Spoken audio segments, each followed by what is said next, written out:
Սիրելի հայրենակիցներ, գիտեք, որ 8-րդ գումարման ազգային ժողովը ավարտում է իր աշխատանքները, բազմաթիվ օրենսդրական նախաձեռնություններ են այս տարիների ընթացքում առաջարկվել իմ գործընկերների կողմից,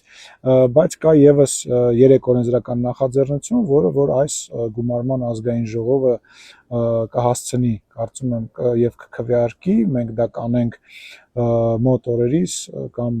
արտահերթ քվեարկությամբ եւ այսպես եւս 3 օրենսդրական նախաձեռնություն իմ եւ իմ գործընկերների կողմից առաջինի մասին խոսել էի, հայտարարել էի արդեն դրա մասին, խոսքը վերաբերում է ընտրակաշառք տալու եւ վերցնելուն, դրանց պատիժը կխստացվի, այսինքն նախկինում 7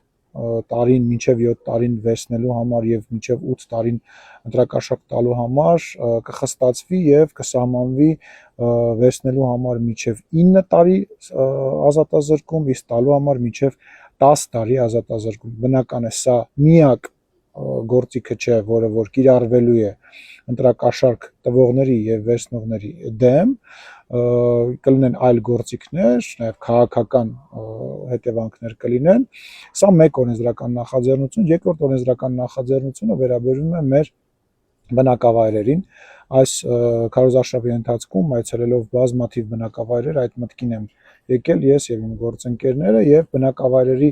հիմնական մուտքերի մոտ, հիմնական մուտքերից մեկի մոտ կամ մուտքերից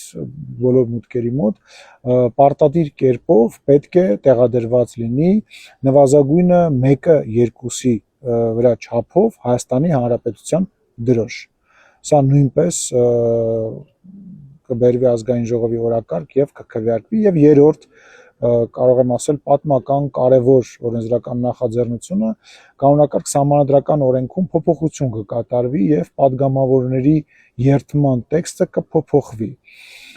Այն կդառնա շատ ավելի համահունչ այսօրվա իրականությանը, այսօրվա իրական պետությանը եւ մեր օրենսդրությանը, ինչպես նաեւ մեր հայ ժողովրդին բնորոշ եւ հայ ժողովրդի համար կարևոր բաների մասին կլինի տեքստը, որը որ ես քիչ անց կտեղադրեմ, նաև կարող եք ծանոթանալ այդ տեքստի հետ։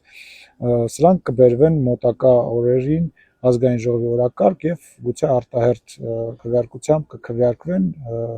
Շնորհակալություն եմ հայտնում իմ գործընկերներին համագործակցելու համար եւ այս օրենսդրական նախաձեռնությունները